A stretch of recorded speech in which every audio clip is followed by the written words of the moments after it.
Quarta-feira especialíssima e você aqui conosco, que maravilha! Hoje vamos receber Dr. Moacir de Oliveira. Dr. Moacir de Oliveira é médico fisiatra, psicoterapeuta transpessoal, congressista, é também membro da Associação Europeia de Terapia Regressiva, a ERF, assim como eu. Também professora docente dos cursos de pós-graduação em terapia regressiva, psicanálise e psicologia transpessoal. Hoje vai falar conosco sobre regressão de memória e espiritualidade, da inconsciência à autonomia. Olha que assunto fantástico para você. Vem para cá no Simplesmente Marca, que é feito especialmente para você. Vem? Olá, pessoal, que alegria estarmos juntos novamente, hoje com uma pessoa maravilhosa, um médico, psicoterapeuta transpessoal, tem tantas qualidades, tantas habilidades, mas eu quero que ele mesmo se apresente a você. Dr. Moacir de Oliveira. Dr. Moacir, seja muito bem-vindo, sinta-se abraçado e muito bem-vindo no Simplesmente Marta, que é feito com muita alegria para todas aquelas pessoas que têm vontade de se desenvolver, de crescer e de se tornar melhor a cada dia. Sinta-se bem-vindo e eu gostaria que você se apresentasse. Bom, Marta, é um prazer imenso receber esse chamado, que eu sei que está em você e além de você, porque ele é inspirado para que você possa, nesse momento, fazer com que chegue informação de verdade para as pessoas criarem uma consciência sobre a esperança. Falar de mim é difícil falar da gente mesmo, mas não é por nada que eu me tornei médico, né? Eu tive em casa alguém que foi meu pai, que fez com que eu tivesse essa paixão, me apaixonasse pela medicina. E assim foi feito. Eu desde pequeno falava sobre isso. E depois, quando já na véspera do vestibular, entre engenharia e medicina, dois pontos opostos, eu escolhi medicina, né? Mantendo algo que tinha dentro de mim que sempre falou muito forte. E eu entrei na universidade querendo ser cirurgião geral, ou ser cirurgião, anestesista, qualquer coisa da área de cirurgia. E terminei fazendo ortopedia e traumatologia ao final do curso de medicina, isso em 85. Fiz um período depois de formado nessa área de trauma e ortopedia pediátrica e depois fisiatria, que é medicina de reabilitação física. E aí eu fui trabalhar com meu pai no interior e ao longo do tempo eu me via me perguntando várias vezes sobre o que traz essa pessoa aqui, esse cliente meu com essa queixa, com esse tipo de problema, e que, às vezes, com conversas no consultório, eles saíam sem dor, sem mancar, movimentando o membro, e eu sempre procurei uma explicação. E um dia, eu recebi um folder sobre psicologia transpessoal, e aquilo me bateu forte. Isso foi já em 1998, 99. E assim foi feito. Eu vim fazer psicologia transpessoal em Salvador. E assim terminei em 2003 a minha formação em psicoterapia transpessoal. E não voltei mais para o interior. Cada vez mais eu migrei para a área da psicologia e da psicoterapia, descobrindo as respostas que eu tanto buscava. E sempre me dizia assim, esta é a ideia que eu faço do ser humano. Porque a psicologia transpessoal traz esse ser humano integral, holístico, que faltava na medicina que eu praticava.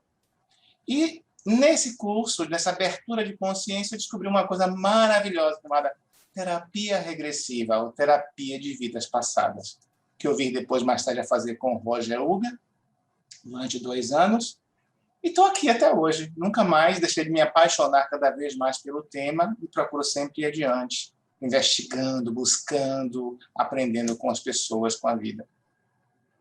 E esse seu saber é maravilhoso, né? Porque eu não consigo me esquecer das suas apresentações em congresso, que me deixou assim encantada E eu tenho certeza que as pessoas também vão se encantar com esse saber maravilhoso que você tem.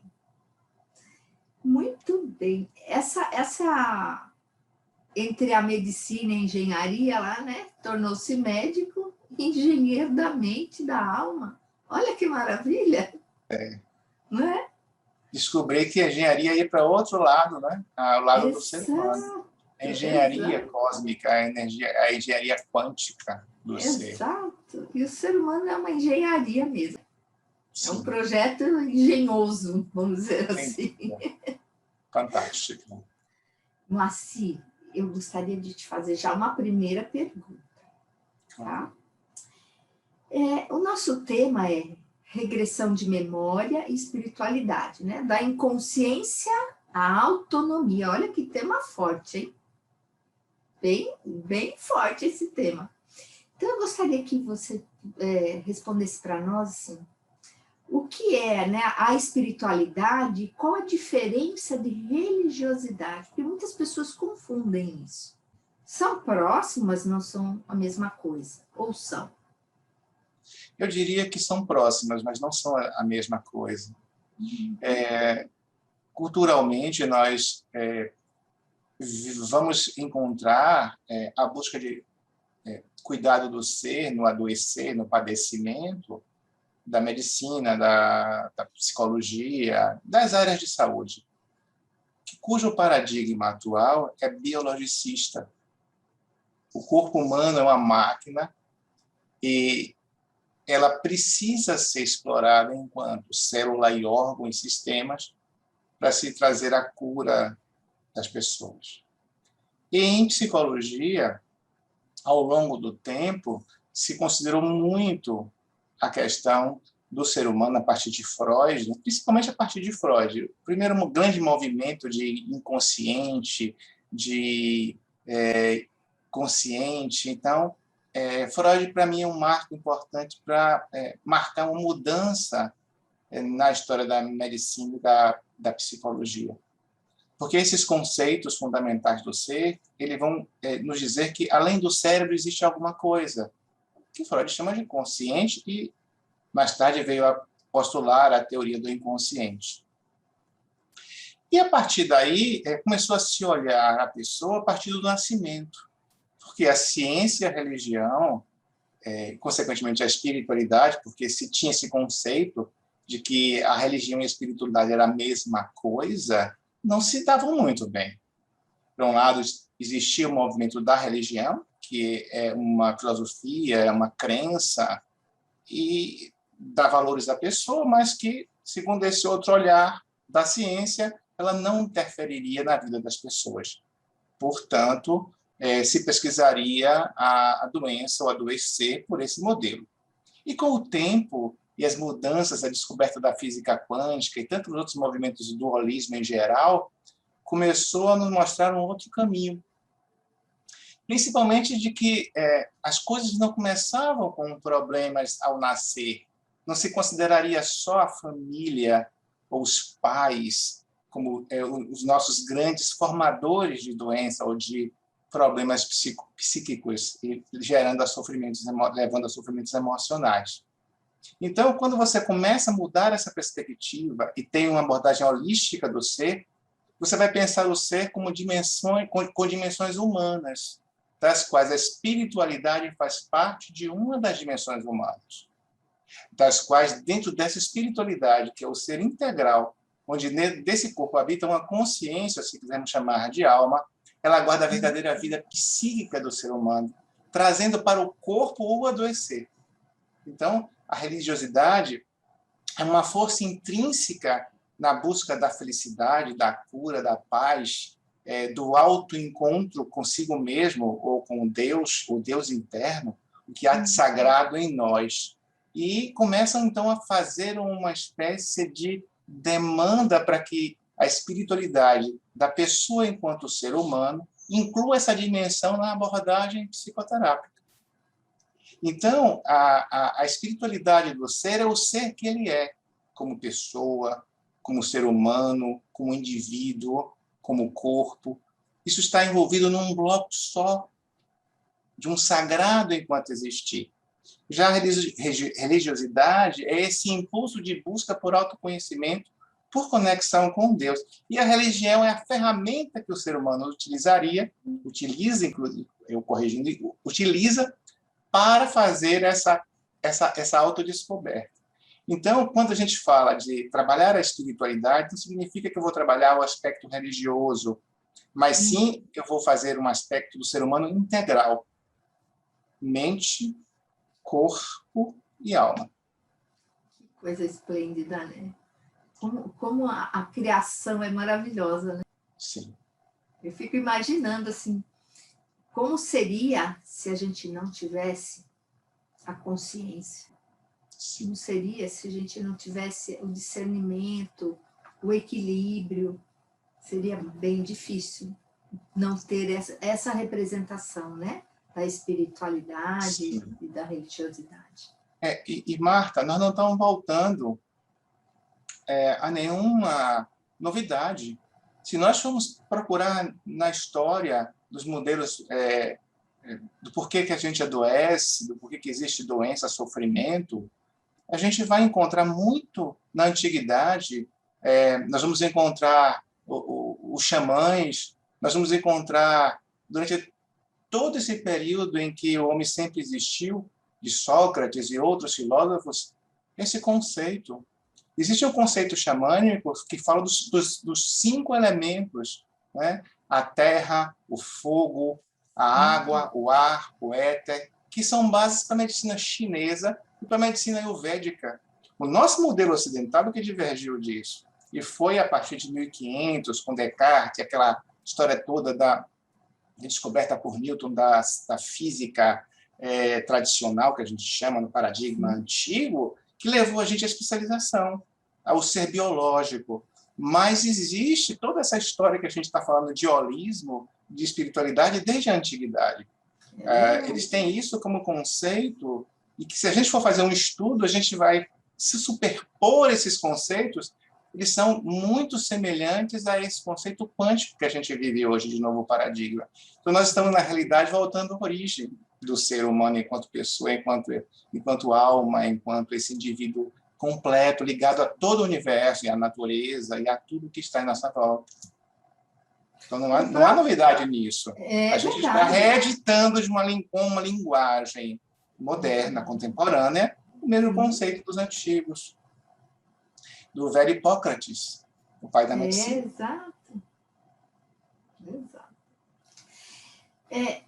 Pensando assim nessa maravilha que é a percepção, né? Uma das maravilhas da consciência humana, eu vou aqui fazer uma outra pergunta.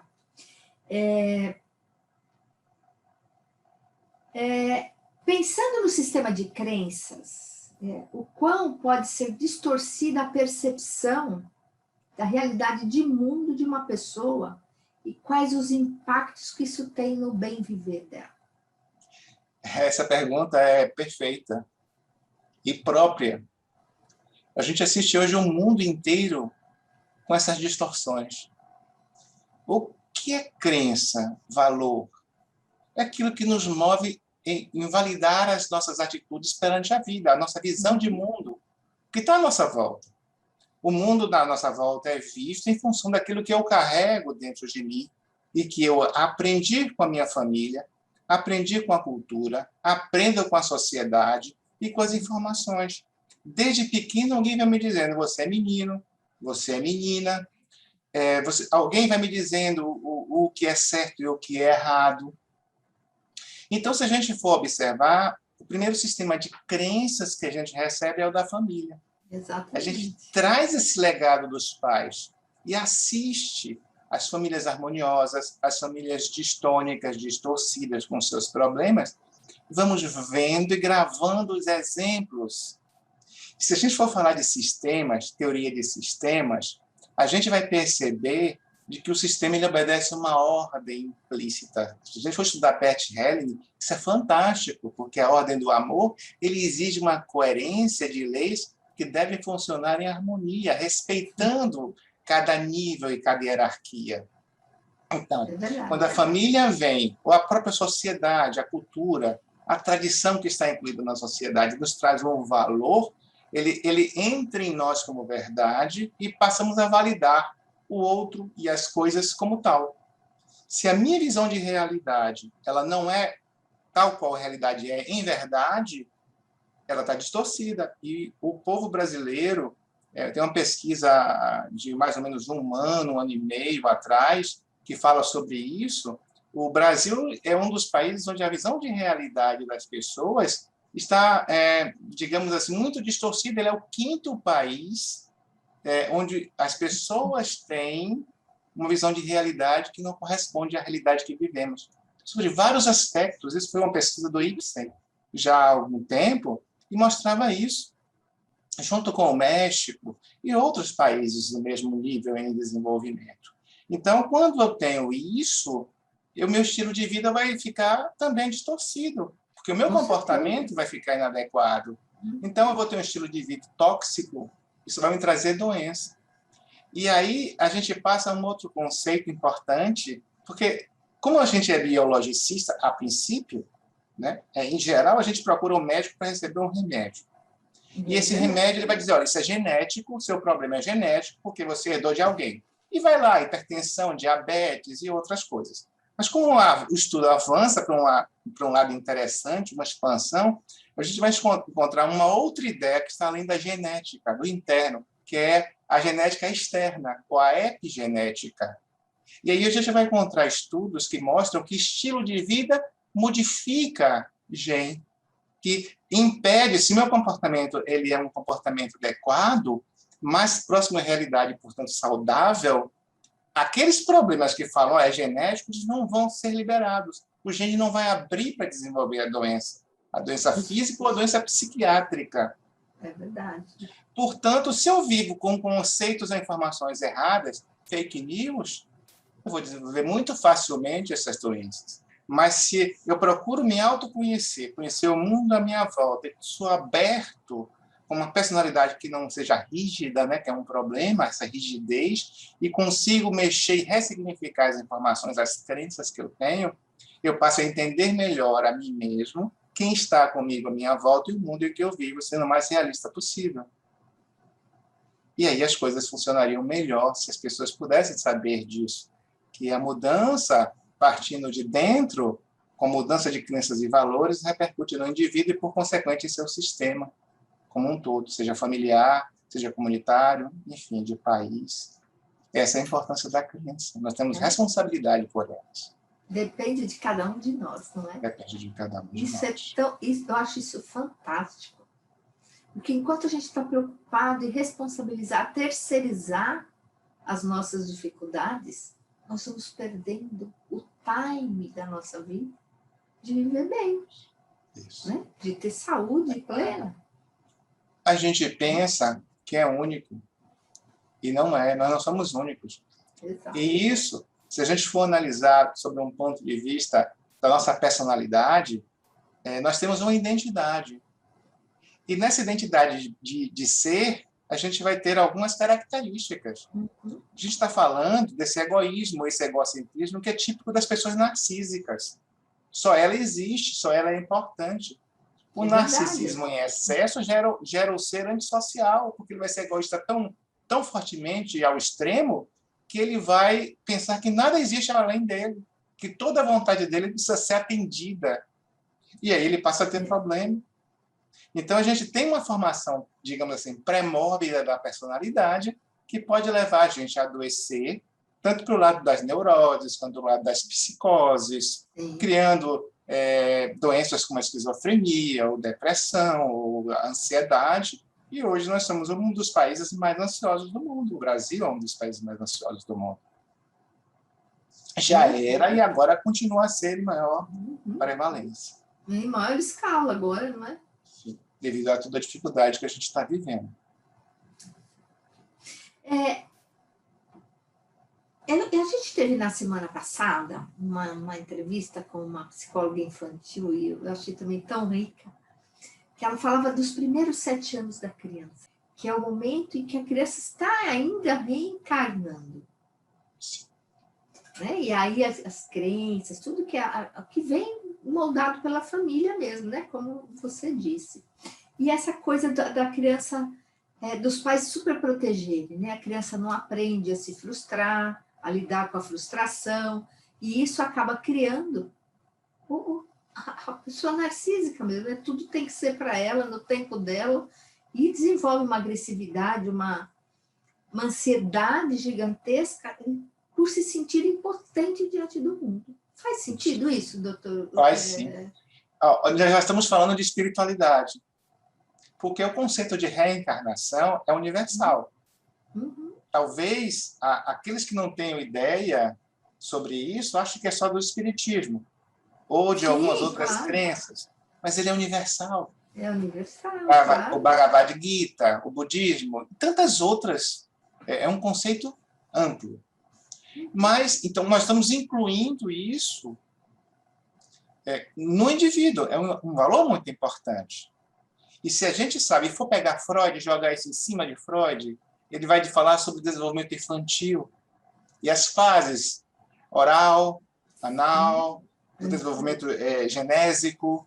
Então, se a gente for ver isso, a gente vai entender que as fases do desenvolvimento infantil vai casar mais ou menos nessa fase da vida. Na pré-adolescência, ela encaixa aí, onde a gente encontra o maior número de problemas dos traumas adultos. Então, nós estamos falando de uma espiritualidade, estamos falando de uma questão científica, que é Freud. Então, nós estamos conseguindo encaixar uma na outra com muita tranquilidade. Não precisa negar uma para deixar a outra em evidência. As duas são complementares. Então, é importante para a gente não desprezar coisas importantes. E são válidas. E hoje a gente sabe que o adolescente ele está ficando adolescente até mais tarde, né? Até os 24, 25 anos, o cérebro ainda não fechou totalmente as suas questões, está aberto.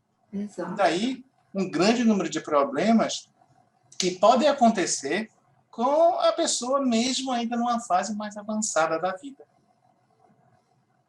São tantas coisas interessantes e importantes, né? Para que a gente possa ter uma consciência mais presente da vida, né? Assim, não uma ilusão, mas uma consciência presente. E aí vou fazer outra pergunta. Vamos lá.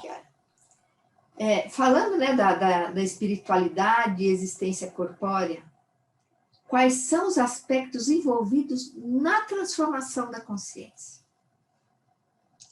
Olha só. Eu estou abusando hoje, né? Não abusa, não. Não abusa, não. A transformação da consciência, ela obedece a um fluxo natural.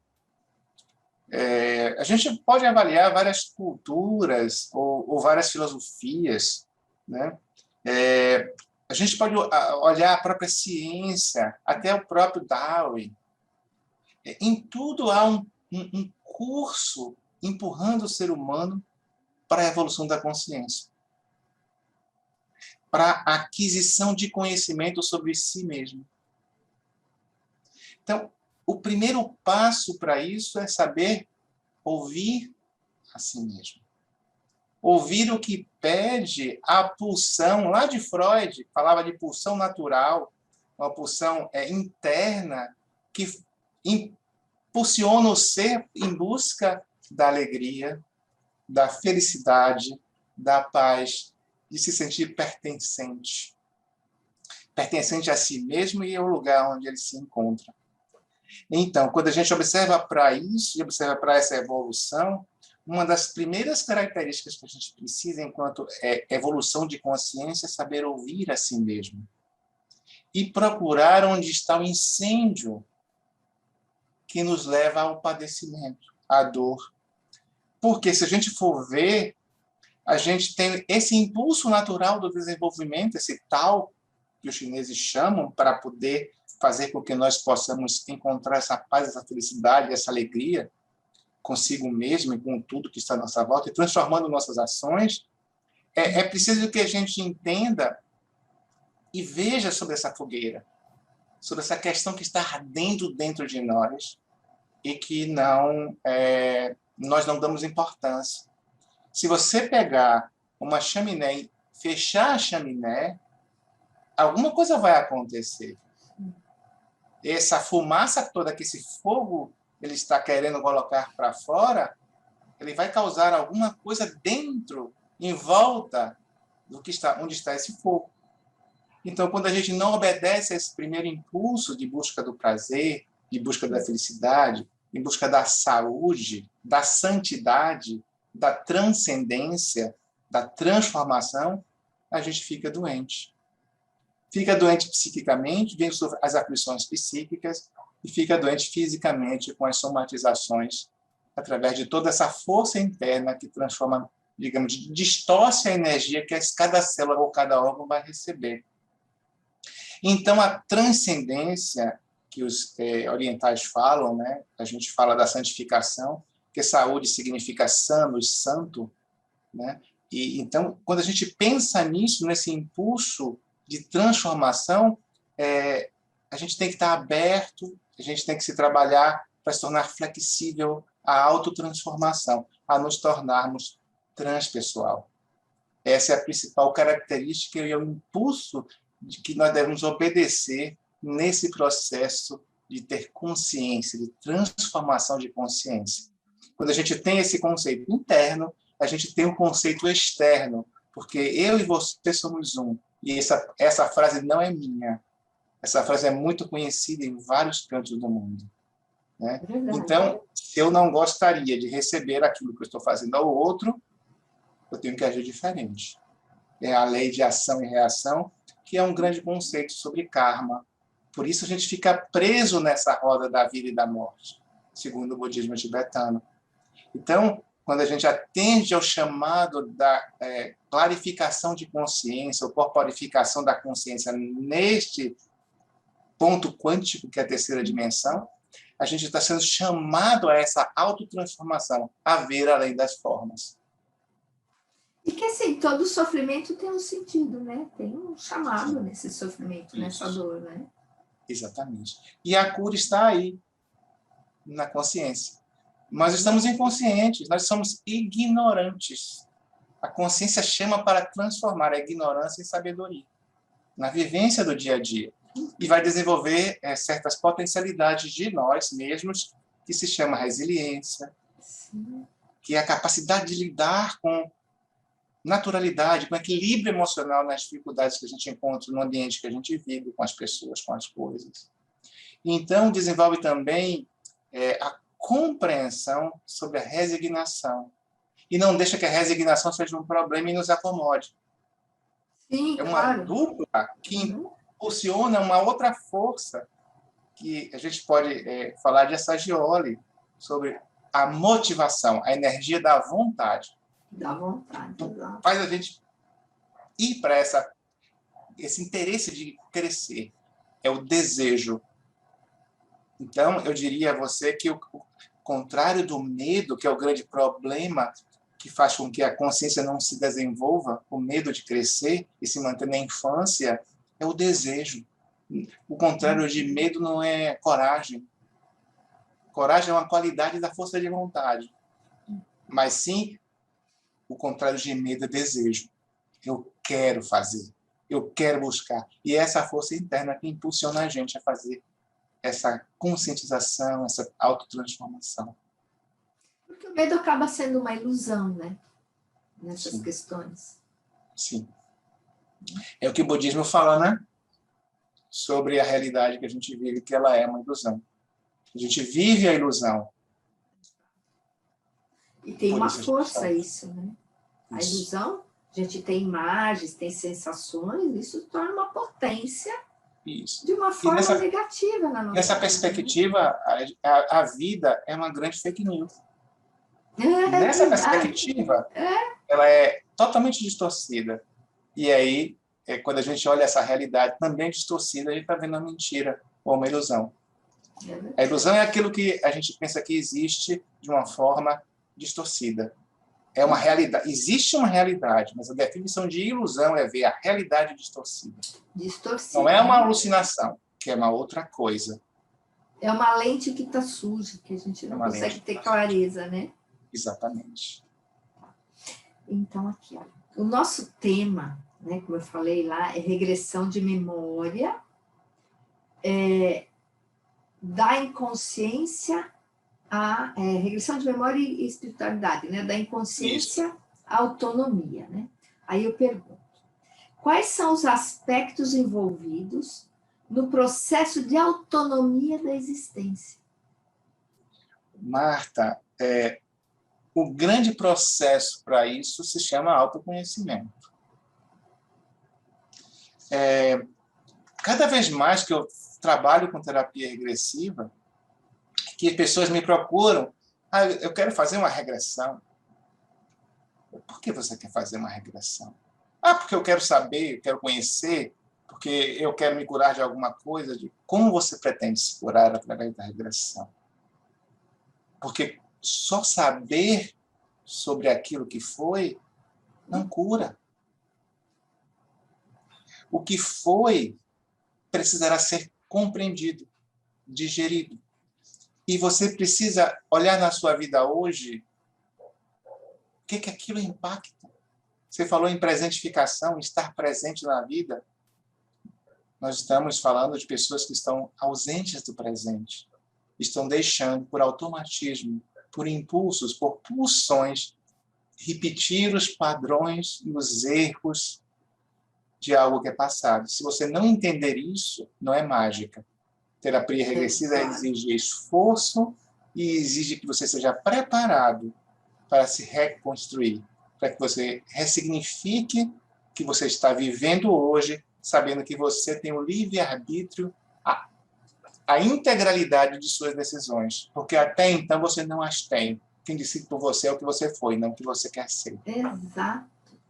E quando eu pensei nesse tema, foi exatamente isso. Quer dizer, assim, quantas pessoas têm vontade de fazer regressão, buscam, fazem autorregressão, inclusive, com o que aprendi em livros.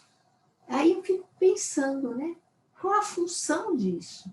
Onde é possível chegar quando não se tem consciência do que, na verdade, conduz a nossa vida, né? Sim.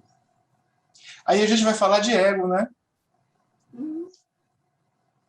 Temos que falar de ego, porque quem nos identifica, quem somos, é o ego. E essa instância da qual Freud descreveu também, e eu não vou falar como ele falou, como outros tantos falou, o ego para mim tem uma outra... A gente vai encontrando definições para as coisas, a gente não tem que repetir o que os outros já repetiram. É uma instância dentro de nós, é uma energia, é um ponto de referência em que eu sou. Lá no inconsciente, mais superficial, mas ele está lá com algumas características. É uma energia psíquica de identidade. E lá vai estar a minha personalidade, cujos registros estão em uma questão espiritual, porque ela vem de um passado, ela recebe uma carga. Podemos falar de uma genética espiritual, de um DNA espiritual. Sim. E existe um outro que significa o DNA da família, o físico dos pais, dos avós, mas esse ego, ele recebe essa informação. Essa informação que vem preteritamente para a gente, ligado a questões de outros níveis de herança, física, biológica, se juntam para ser quem somos. Associando a cultura, a sociedade, outros valores civis, e que vai construir quem é a gente. E esses conceitos que a gente começa a construir, eles estão numa tradição que é passado. Porque meu avô, porque meus pais, e porque eu preciso repetir, aí eu vou lembrar, Marta, de um dos itens do pensamento sistêmico lá de Bert Hellinger, que é o de liberdade. O direito de ser quem eu quiser ser. E não repetir um padrão daquilo que foram os meus antepassados ou eu mesmo. Então, eu tenho a liberdade de escolher o livre-arbítrio entra aí com a minha personalidade presentificada de hoje. E não deixar que decidam por mim meus antepassados, os meus avós, a minha família lá do passado, as famílias dos quais eu tenho uma herança, uma carga, ou até mesmo aqueles que eu fui. e que certamente, voltando a relembrar desses egos que estão lá, naquele inconsciente de vidas passadas, influenciam o ego de vida presente. E esse não sou eu. Verdade. Então, para eu ter o livre-arbítrio e exercê-lo com plenitude e inteireza, eu preciso me conhecer, sair da ignorância. E é E uma passar a ressignificar as responsabilidade. coisas, né? É. E eu posso fazer isso, você pode, qualquer um pode fazê-lo. Até mesmo porque hoje nós temos tantos recursos, não é? Sim. Os nossos ancestrais não tiveram, mas nós temos muitos recursos. A abertura hoje para esse tema é muito grande. Então a gente tem como poder sair da zona de conforto, né? Que eu costumo dizer que isso parece até uma preguiça espiritual. Parece que vai ser muito trabalho. Claro, o autoconhecimento, ele é solitário, na verdade, né? Não dá para se autoconhecer junto com o outro. O outro pode ser uma referência de como você se comporta em determinadas situações, né? Mas é o seu caminho, não tem como... O outro é espelho. Exato, porque você acaba sentindo preguiça, né? Porque é um trabalho. E essa preguiça tem uma causa, o medo. Sim. Medo de saber quem sou. Então, é muito mais fácil ser vítima do que me descobrir algoz. É verdade isso. Perpetrador. É muito difícil olhar para mim e ter vergonha. Ter vergonha de mim. Quando, na realidade, não sou eu. Aquilo foi. Tem uma frase popular que eu gosto. Se correr, o bicho pega. Se ficar na preguiça, o bicho come. Mas se você confrontar, o bicho some. Exato, é verdade isso. Então, é preciso que a gente tenha desejo de fazer a mudança. É verdade, sim. E isso é esplêndido, a oportunidade que a gente tem hoje de fazer essa transformação, né? Se nós fomos lá atrás, tinha ignorância do que existe hoje. Lá atrás não tinha os recursos que a gente tem hoje. Então, a gente pode transformar a vida da gente, essa consciência, e fazer melhor por nós mesmos e pelas pessoas que estão à nossa volta. Como é que você olha isso? Se a gente relembrar um período não muito longe, a Idade Média, imagine se eles chegam agora e nos descobrem falando sobre isso. Certamente nós estaríamos na fogueira. Não tenha dúvida. Ou na forca, né? Ou no veneno. Exato. Foi assim que aconteceu com Sócrates e com outros que descobriram coisas sobre a Terra, o universo, e postularam teorias.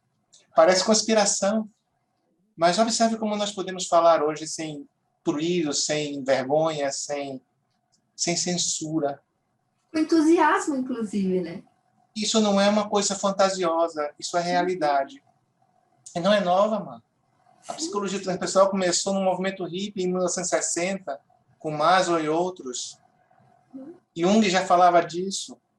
E depois, na parte contemporânea, a gente vai ver os grandes trabalhos de Hans Tendan, de Roger Uger, e de Netterton, e de tantos outros que hoje trabalharam ou trabalham em prol do desenvolvimento do conhecimento científico sobre a terapia regressiva, sobre a psicoterapia transpessoal.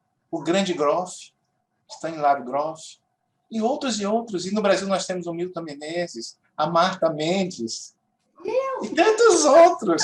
Você aí, ó. Que fazem e que têm essa consciência aberta de empregar com entusiasmo essa possibilidade. Isso não é fantasia. Não é magia. Dedicação, né? E assim, é vontade de transformar mesmo, né? A gente precisa ter vontade. Exatamente. Né? Aí entra a vontade da Sergioli, né? Você tem vontade, exatamente. Que é impulso da alma, do espírito. Perfeito. Aí eu lembro do 7º congresso, né, que nós tivemos aqui em outubro de 2019, de uma fala sua que foi muito linda, né? De uma fala sua muito importante. Então tá aqui, ó. O ego é para a consciência o ego, para que a consciência, na verdade, né, precisa dele, né? Então, a consciência precisa do ego. E o complexo fica instalado na consciência. Como é isso? A Fui clara consciência na pergunta?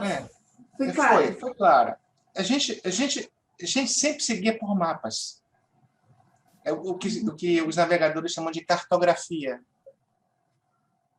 Então, para que o cérebro entenda, a gente precisa ter algo desenhado, né?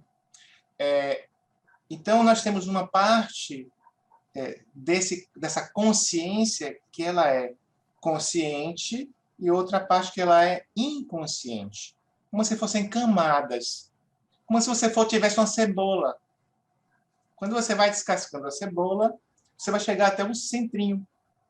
Aquela coisa pequenininha, também em forma de cebola, mas parece que ela contém uma espécie de umidade maior. A casca é muito seca, fininha. Ela parece até uma gotinha, né? Uma gotinha. Então, é essa a imagem, a cartografia que fica fácil para a gente entender onde estão as coisas. O corpo físico seria essa casquinha de fora. À medida que você aprofunda a consciência, você vai chegar nas outras partes, nas outras cascas, corpo emocional, vou tirar uma casca, o porco mental, até chegar no ego que está numa dessas camadas. Se eu aprofundo mais, eu vou vendo mais coisas e nesse inconsciente vai estar lá mais dentro, lá mais embaixo, essa parte dos complexos, esses núcleos de energia, dos quais Grof chamou de coex, um condensado de energia, eles são memórias. Ali está a memória de tudo que nós fomos, distribuída em várias camadas. E então você tem dentro do seu inconsciente todas essas estruturas psíquicas. Aí e tem mais, porque você cria nesse complexo você cria energia tão condensada que ela é escura, ela é pesada, que chamamos de sombra.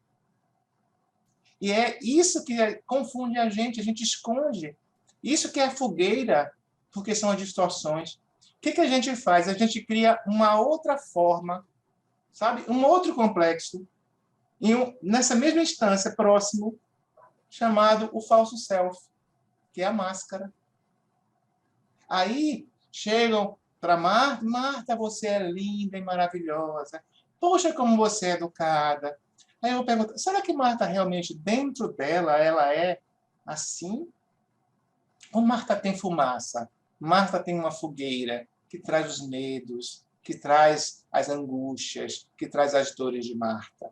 Certamente, se Marta fosse falar de si, ela precisaria dizer assim, olha, eu preciso usar assim tudo isso, aparentemente, porque senão vocês não me suportariam. Se eu for falar de minhas angústias, de minha dor, dos meus medos, eu seria muito chata.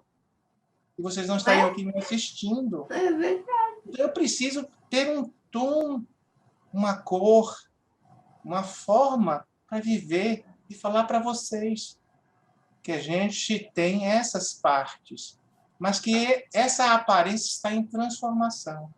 Esse falso self, o self é aquela parte mais pura da gente, né? É onde vem a pulsão para o prazer e a alegria, para chegar, tirar, não precisar que isso seja uma fantasia, que seja uma máscara, que isso seja eu mesmo.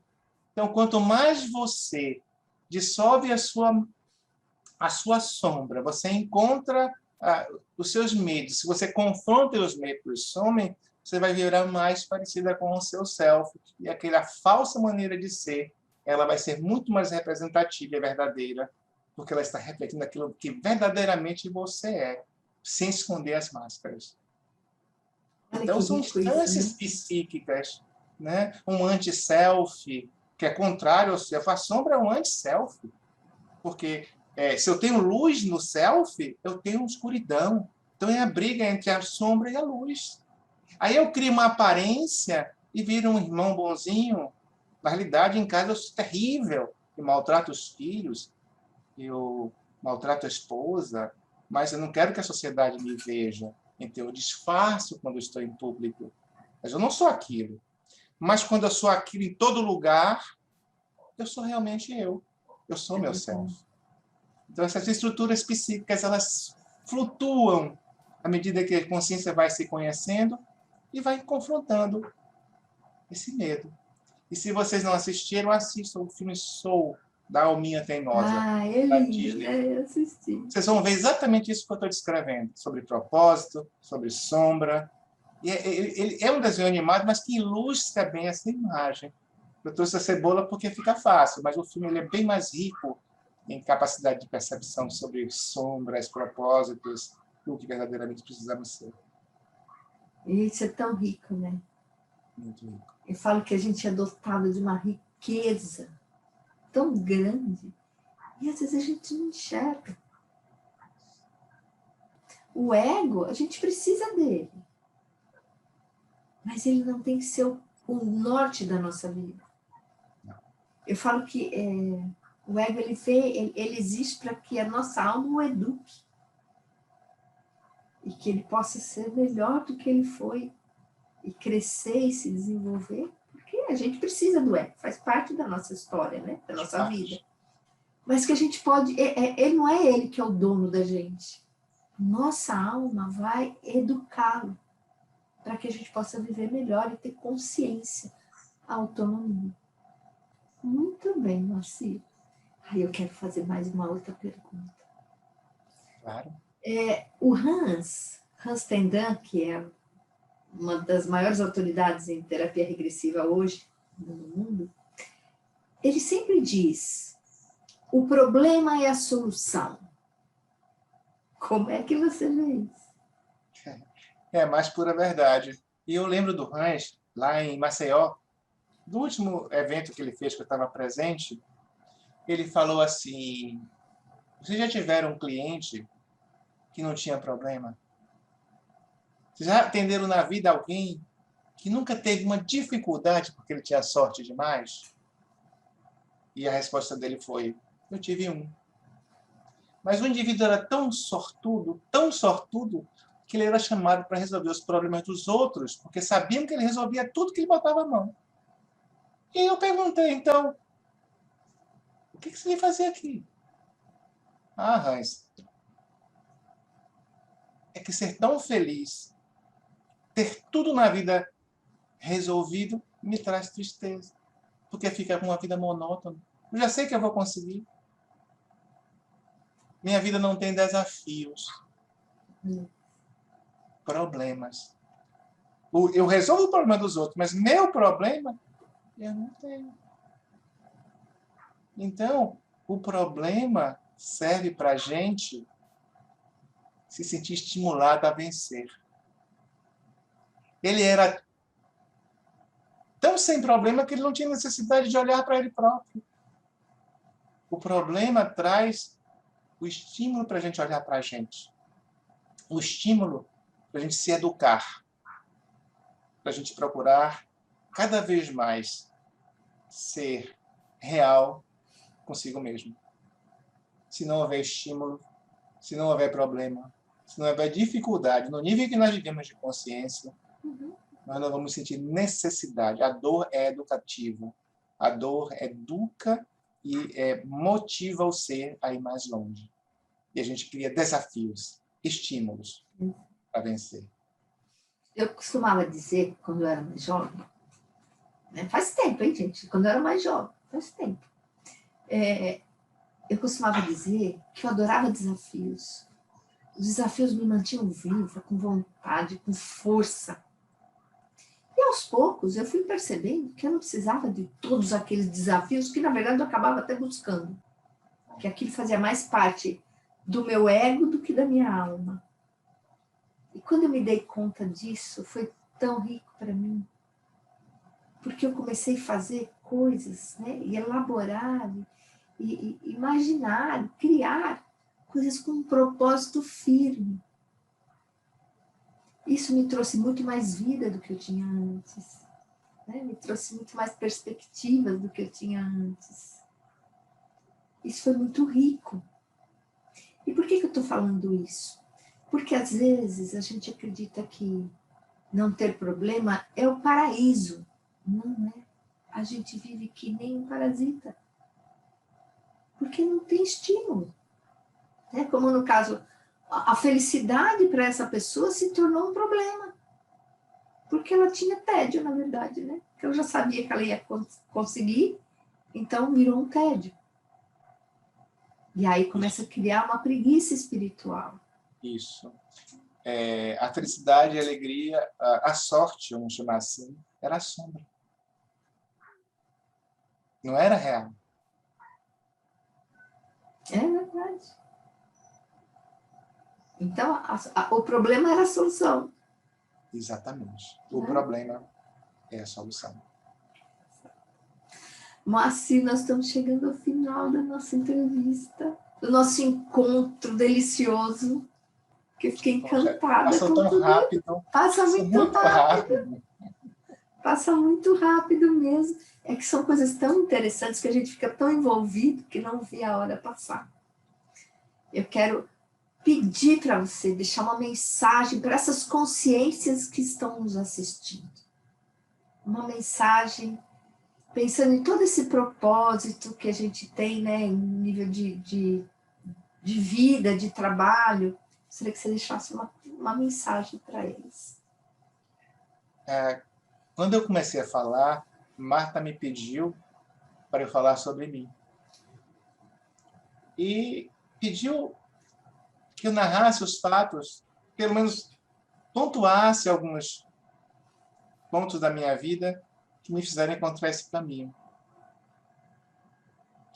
E quando eu olho para isso, que eu lembro o que eu disse no início do nosso encontro, como foi difícil cada fase. Como foi difícil largar cada ponto de onde eu estava para algo que eu não sabia se ia dar certo. Eu tive medo. Mas o meu desejo de mudança foi maior do que o medo. Quando eu falo para vocês, olhem para o medo, que ele some, foi porque eu olhei para o meu medo. Largaram uma carreira onde eu era o único profissional da cidade, na especialidade que eu fazia. Onde eu tinha uma clientela numerosa e poderia comodamente estar hoje sentado em uma grande reserva financeira e de bens. Dono de hospital e clínicas. Eu larguei tudo. Eu andei de ônibus. Eu tomei chuva. Eu fiquei sem carro. Mas não desisti de perseguir meu ideal. Hoje, o que é material eu recuperei. E percebo que eu não perdi, que apenas guardaram para me restituir depois. Mas o que eu ganhei de conhecimento espiritual, de crescimento de mim mesmo, se eu ficasse lá, eu estaria parado, na minha comodidade. Então, saiam da sua zona de conforto e busquem o que precisam buscar. Desejem ardentemente, com toda a força que tiverem, os propósitos que descobrirem que têm para a vida. Nunca desistam dos seus projetos. Vão sempre em frente, não importa o sacrifício que tenham que fazer, mas cheguem onde querem chegar, que certamente vocês conseguirão. E eu conheço Marta e sei que ela também faz o mesmo, em busca dos seus processos, em busca dos seus projetos e naquilo que ela acredita, senão ela não estaria aqui prestando esse trabalho de utilidade, de benevolência, de beneficência, de fraternidade e de solidariedade nesse momento tão difícil para a gente, da qual eu tenho gratidão por estar aqui. Eu que sou muito grata, Moacir. A gente se conhece há tanto tempo, né? Isso me dá uma segurança tão grande de trazer você aqui, de contar para nós esse saber aí rico, maravilhoso. E eu quero te agradecer do fundo do meu coração por toda a sua bondade, a sua generosidade de estar aqui com a gente, né? Oferecendo esse saber, essa alegria de compartilhar com as pessoas aquilo que você sabe. E que eu primo muito é a questão do profissional, da pessoa que está aqui. Ela está se doando. Não existe egoísmo, não existe ego. É uma doação que a pessoa faz, porque ela também retorna. Lembra-se, quando a gente emite para o universo, ele traz de volta para a gente. Da maneira como a gente precisa, nem sempre é do jeito que a gente quer, mas é do jeito que a gente tem necessidade. E isso é muito rico, Moacir. Eu sou muito grata. E eu espero receber você aqui outras vezes.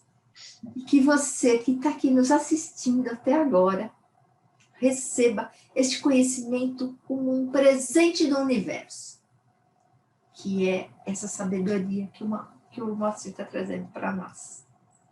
Moacir, muito obrigada. Eu, de fato, sou muito grata por você estar aqui. Obrigado a você e a todos que estão aqui também junto com a gente. Desejo Então, a todos paz e bons sonhos. Exato. Então, até um próximo encontro.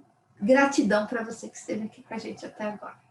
Tchau, Gratidão. até a próxima quarta-feira. Tchau. Obrigado.